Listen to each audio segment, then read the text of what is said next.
तो वहाँ से केतकी जब वो के फूल बीमार हो लगाओगी। गया बोला तो ठीक बीमार है, हो जाने मैं के कारण बोलूंगा और मुझे लाकर और दे उसके दो, मुझे बाद मेरे उसकी बेटे तबीयत बहुत वो नाजुक बीमार है रह और गई उसे थी, दवा क्योंकि की उस पे जरूरत जंगली है। जानवरों जब ने शाम में हमला उसका कर दिया। भाई आया उसे तो एक उसने कहा साधु कि ने भाई मुझे उसे बचाने की केतकी के कोशिश फूल किया लाना और वो ला बीमार दो, रह गया, जो मुझे उधर केतकी आई के फूल नहीं, की इसलिए जरूरत है। इसे बोले तुम्हें बेच फूल की दिया गया। जरूरत जब है, बेच तुम दिया क्या गया करोगे? तो बोले मुझे राजमहल में कुछ जब काम जाती है।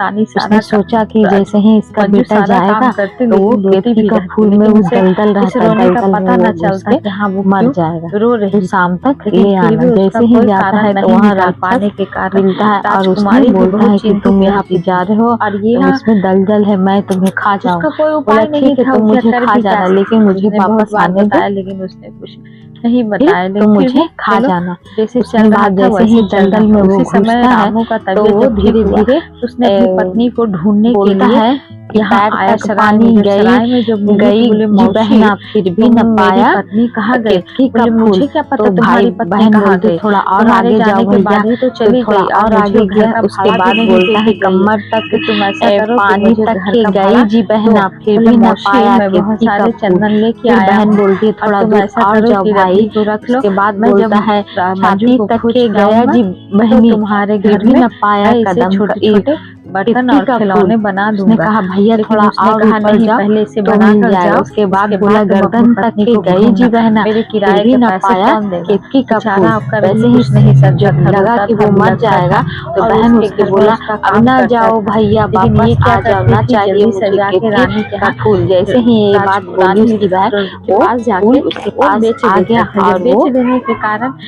जो राक्षस था वो राक्षस नहीं था, वो राजकुमारी में थी। उसे फैलने श्राप लगी मिला और हुआ था फैलने के कि जब कारण तक तुम्हें उसे कोई इंसान पता चला आकर कि तुम्हें एक धोखा दिन ना दे दे तब राजकुमारी तक ने तुम राक्षस की मंजू को राक्षसनी बनी एक रहोगी। पंखे तो भेंट उसने में उस दिए। पंखे भेंट में देने उसने के बाद राजकुमार वो की महक और वो कारीगरी राजकुमार ने देखकर वो उसे समझ तो लिया धोखा दे कि दिया ये था कि मैं कारीगरी ने वापस आऊंगा, हमारे राम तब ने ही तक किया है, तुम्हें यहीं क्योंकि पे उसमें रहना होगा। कारीगरी और में उसके बाद वो धीमी भी धीमी रानी के अवस्था में उसका नाम राजकुमारी लिखा के हुआ रूप था, में बदल मंजू के मंजू उसने कहा लिखा कि हुआ था। राजकुमार मानो लकड़हारे के आकृति तुम तो हो लेकिन राजकुमार के कुछ जैसे चीज और की लगते है, हो, लेकिन तुम भी अब उस पे मेरे नाम मंजू साथ का ही लेके था। चलो, वो मैं यहाँ से देखी कहाँ और जाऊंगी। फूट कर उसने कहा ठीक रोने है लगी। चलो। जैसे तो ही दासी ने देखा जो कि वो रो बहन थी रही है, उसकी तो उसने कहा कि राजकुमारी के ठीक है, पास गया जो और राजकुमारी मुझे ने ऐसी पूछा। जब राजकुमारी ने पूछा भाभी तो ही उसने कुछ जरूरत नहीं है जो बताया। भाई आपने, लेकिन जब तो वहीं पे विवाह कर लो आप इनसे। इत्तेफाक तो उसने राजकुमार विवाह वहाँ उससे पर कर लिया, आ लेकिन गया। जब राजा के मन राजकुमार में आ वही गए चिंता तो उसने उससे सताई जा रही मंजू थी। को राजा देखा ने और गया, मंजू से उसके कहा, बाद बोला कि अपनी आप मेरे पत्नी से घर कहा कि मैं तुमसे मिलना इससे मेरा चाहता हूँ। विवाह तो होने उसने वाला कहा था, कि मेरे लेकिन घर इसका आना, विवाह सामने किसी और सामने से हो आके चुका मेरे था। घर में इस आके बोल के इससे मिलना। उसके नहीं बाद हुआ। बोला बात बेटे तुम संभालते अपने हुए जब राजा शाम ने हुए पूछा, राजा राजकुमार ने के पूछा, घर गए, लेकिन बोला तुम रो बेटे क्यों रही माथे हो, पर से तुम्हारा जरा पति कपड़ा तुम कहाँ है? हटाओ।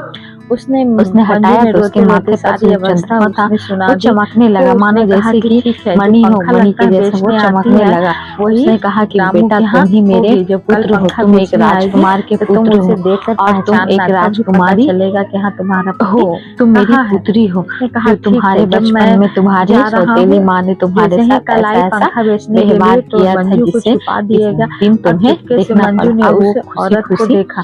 उसने अपने कहा हाँ बेटे यही और मौसी है, बेटी को इसी ने लेकर और छोटी इन्हीं के रानी घर को में भी मैंने गलती भाड़ा की लिया माफी था, मांगकर मतलब उसे किराया अपने लिया घर था में रहने के बुला लिए। लिया। और इसके और ये बाद कहानी हमें यहीं पे खत्म हो जाती है। देखने के कहानी तो लिए यहाँ पे दिए थे खत्म हो और हमारे जाती है, पति को लेकिन ये चंदन सीख की हमें लकड़ी ये दी बेचने के जाती लिए है कि यही झूठ आप बोले कितनों थे। कर जैसे ही लीजिए, चाहे आए वो 10 साल राजकुमार हो, ने 20 साल हो, गुस्से 25 साल हो, अवस्था में वो उससे पूछा झूठ कि बताओ आपको एक कहाँ दिन है सच में उसका परिवर्तित पति। होता तब तो ही पहले है। वो बहाने इसलिए बनाने झूठ लगी के पाँव और उसके 100 बाद होते अगर हैं, कहा कि लेकिन नहीं उसकी बताओगी तो जानकारी के मैं पाँव तुम्हारा गर्दन सर 101 से होते हैं। अलग कर दूंगा। तो अगर ये उसके कहानी बाद आपको जब अच्छी लगी हो जब तो गर्दन प्लीज की बातें लाइक, सुनी सब्सक्राइब, तो कमेंट उसने कहा जरूर ठीक है, कीजिएगा। मैं सारी और हाँ, बातें बेल आइकन को बताता जरूर हूँ। दबा जब सारी दीजिएगा बातें ताकि बताना सबसे शुरू पहले किया वीडियो मैं बनाऊं तो तो नोटिफिकेशन उसने आपके पास सारी पहुंच जाए। बातें जब तब तक बतानी के लिए शुरू कर दी तो धन्यवाद।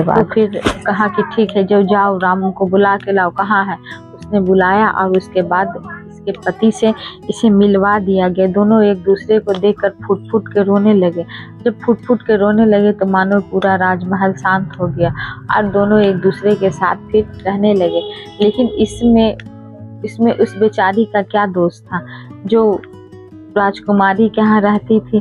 उसने तो सिर्फ सराय के लिए भाड़ा लिया था, लेकिन वो लालची औरत इतनी थी कि उन दोनों को अलग कर दी। उसी समय वहाँ पर जब दोनों जा रहे थे तो उसे खुशी खुशी रहने के लिए राजकुमार ने घर दे दिया था। मानो वो गरीब भी नहीं लेकिन वो अमीर भी नहीं था, एक नॉर्मल जिंदगी जिसे जीना कहते हैं वो अपना जीता था। उसी समय एक लकड़ी काट के जब वो जा रहा था तो उसने देखा कि एक इंसान जो है गिरा पड़ा हुआ है। जब उसने अंदर झांक के देखा उसने देखा कि अरे इसे मंजू का पिताजी है। उसने बोला कि अरे पिताजी आप यहाँ पे क्या है कर रहे हैं? उसने कहा कि मैं क्या बताऊं बेटी, जब तुम चली गई तो तुम्हारे जाने की अवस्था में मैं तुम्हारे जाने का वियोग मैं बर्दाश्त न कर सका और मेरी हालत खराब हो गई और माँ भी इसी अवस्था में चली गई है। अब मुझे माफ़ कर दो। उसने कहा पिताजी आप मेरे पिताजी हैं, क्यों मुझसे माफ़ी मांगते हैं? तो चलिए हम लोग अपने घर में रहते हैं। उसने कहा कि अपना घर? बोला हाँ बेटी, हाँ पिताजी मेरे घर में अपना घर है। मुझे राजकुमार ने, वही राजकुमार जिससे मेरी शादी हो रही, वही राजकुमार ने मुझे अपना घर दिया है और मैं अपने पति के साथ यानी राजू के साथ मैं हंसी खुशी रहती हूँ। अब मेरा कोई दिक्कत नहीं होता है और मैं आराम से रहती हूँ। यही कहते हुए अपने पिता को मंजू लेके गए और वो खुशहाल से फिर रहने लगे। इसीलिए कहानी तो यहाँ पे ख़त्म हो जाती है, लेकिन कहा जाता है ना, बुरे का चीज़ हमेशा बुरा ही होता है, कभी भी अच्छा नहीं होता है। इसलिए बुराई मत कीजिए। जैसे मौसी ने बुराई की और बुराई करने के बाद उसे बाद में पता चला कि हाँ उसकी कीमत क्या थी। अगर ये कहानी आपको अच्छी लगी हो तो प्लीज़ लाइक, सब्सक्राइब, कमेंट ज़रूर कीजिएगा और हाँ, बेल आइकन को ज़रूर दबा दीजिएगा ताकि आपको ये वीडियो मैं बनाऊं तो सबसे पहले नोटिफिकेशन आपके पास जाए। तो इस वीडियो तक के बने रहिए और अगर आपको इस वीडियो को देखना है और भी वीडियो तो बहुत सारे इस वीडियो में प्लेलिस्ट में आप जाकर देख सकते हैं। तब तक के लिए धन्यवाद।